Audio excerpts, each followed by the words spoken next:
Hey,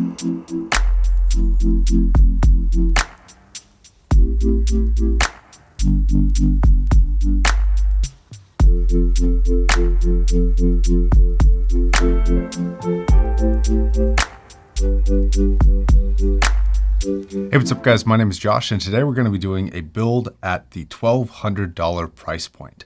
Now, as always with these builds, these are not made to be the absolute best sound at the price. I'm really talking about some options and some things that you could potentially do, some areas where you might be able to save some costs, some areas where you might want to spend a little bit more money. Now, if you do like these videos, if you could do me a favor and subscribe and like the video to let me know, I would greatly appreciate it. Now, today's main feature is going to be featuring the Focal Elex headphone. This headphone right here. So this headphone allows us to do a lot of things with this build, but it also sets us up with some restrictions on what amp and DAC we can use, and I'll explain that in a second. But this build is featuring 1, the Focal Elex, 2, the SH-9 from SMSL, and 3, the returning to this series, the Schiit Modius.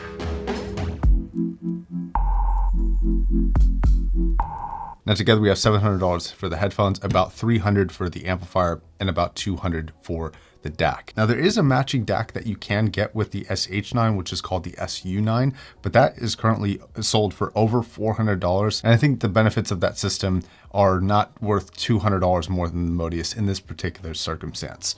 But it is notable that it does match this whole system, but you're going to pay a premium of about $700 total if you want to go that route. Okay, let's talk about these headphones here. So 1, they come in a very cool case. Now Drop didn't actually manufacture this. All the manufacturing was done by Focal, which is actually a French company known for pretty high quality and pretty expensive audio equipment, specifically speakers. But they've also got the Focal Utopia, which is their flagship headphone that a lot of people are really familiar with. All right, I'm not gonna lie. This case representation is one of the cleanest at $700, and you definitely feel like you got what you paid for. Notably, this does not come with an actual dedicated carry case, and this is far too big to reasonably carry in like a backpack or something like that.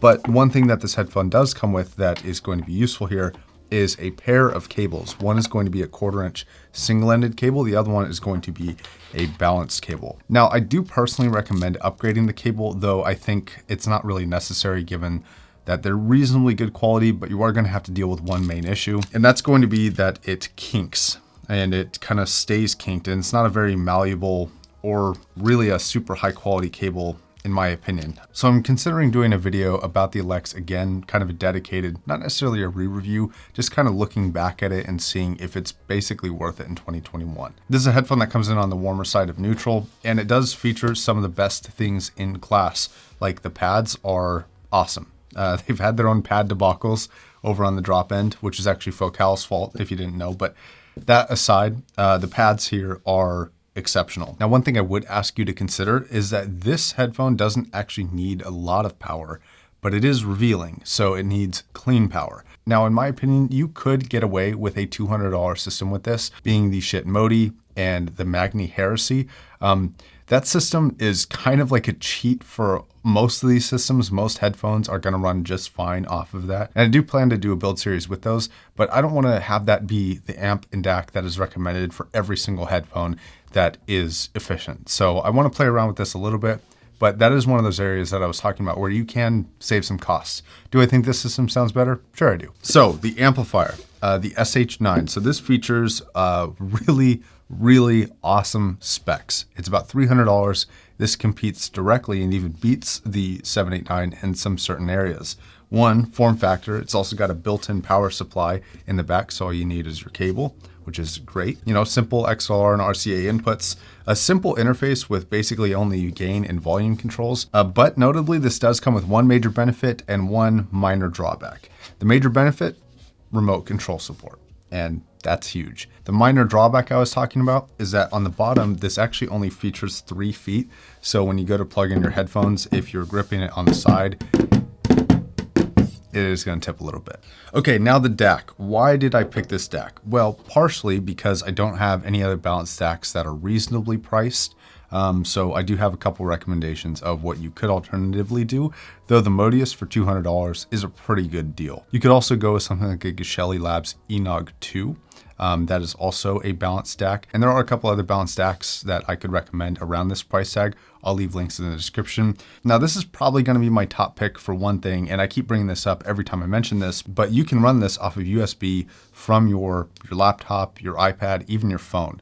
You can power this thing, and you don't need a separate wall outlet if you don't want to. Now, that may not be a huge benefit for everybody, but I'm sure there's a small percentage of you that think that that is awesome, including myself. And I think for $200, this is a great DAC. Now, this DAC does feature AKM chips. I think it's the 4493 one. And that's a pretty good chip at this price point. And especially the measurements coming out of this for the price point are pretty good. Now, the SMSL here puts out a lot of power. It can put out, I think, about 6 watts into 16 ohms or something like that, about 3 watts into 32 ohms, and about a watt into the 80 ohms that is the Elex. That's more than enough for this, like a lot more than this. But because of the drivers that they're putting in here, these are pretty revealing drivers that you will want clean amplification for. So that's where this system comes in. And this is also more of a clinical amplifier, so it's got ultra low distortion, and some people are going to look at this and think that it sounds perhaps a little bit sterile. And I don't mean sterile to be a bad thing. I mean sterile as in like ultra clean, no fluff, no color, no nothing. It's just kind of the super clean signal, and that's what you get. Now, the reason why I think this pairs well with the Elex is because the Elex is a little bit flavored. So instead of kind of doubling the warmth and doubling the flavoring, you could just go with something that has a reference quality output. That way, if you upgrade headphones or change headphones in the future, you also have a system.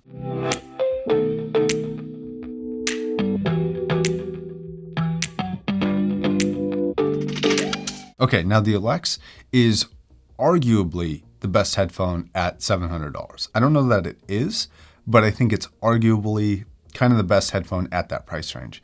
Here's some other considerations that I would think about though. The HD660S is under $500.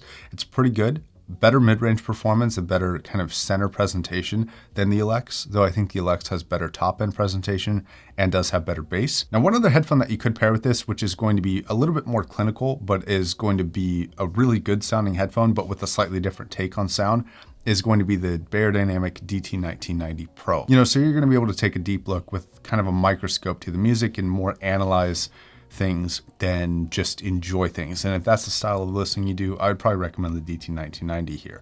Now, notably, I think that headphone is single-ended only. I know for a fact that it only comes with single-ended cables, and it's a left side, but I can't remember if the mini XLR on the left side is balanced or not.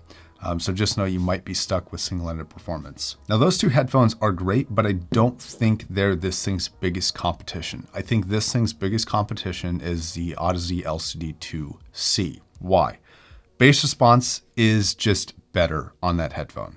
It's just more solid. Audeze's can produce bass like basically no other brand out there, and it sounds phenomenal for the price range. Now, I personally think that the mids on the 2C are some of the best available for any headphone, but I do think that some people might prefer the slightly cleaner mids and the slightly less forward mids that are on the Elex, and they're slightly closer to a reference sound and not as warm as the 2C. So this really just comes up to personal preference. The top end I also think is a lot cleaner, being a little bit more resolving and a little bit more even and a little bit more forward on the Elex than it is on the 2C. I think imaging and soundstage are probably a toss-up between the two, so you could really go either way there, just depending on how you like your presentation. Now, one closeback honorable mention here is the Denon D5200. This is a headphone that I haven't published the review for. I'm in the works of filming for it, and this is a pretty good headphone for the cost. I don't think it's the best closeback headphone. I think I would personally pick the Z7 from Sony in this particular circumstance, but I do think that this is a pretty good headphone that I think a lot of people would like. It's a lot like the Fosex series, but more buttoned up. The bass response is not as bloated, and the top end is not as crazy out of control. So this to me is a much more pleasing sound signature than the vast majority of Fosex headphones out there. So there are a lot of options at this price. Now, if I were to ask, instead of taking out the variability of having different headphones, is this the best sound signature that you can get for $1,200? I would say it's getting pretty close. I actually think the system, while it's like mismatched in brands and regions and all that fun stuff, you got France, America, and I think China or Japan, I do think it all comes together to provide a really, really good system. but there are notable imbalances. And that's simply that the amplifier provides more power than the headphones really need. So you have a ton of headroom. Some people may consider this a benefit, but it is notable that this amp is kind of outperforming this headphone. That's gonna wrap it up. I think overall the system is pretty good. I would rate this system about an 8 out of 10. Pretty efficient, pretty good sounding. There's a little bit of room for things to be a little bit more efficient and a little bit more cost effective, but I think this system overall is pretty great. Okay guys, thank you very much for watching. Let me know what you would like to see in the future below. All right guys, thanks for letting me talk here. And until the next video, my name is Josh, signing off.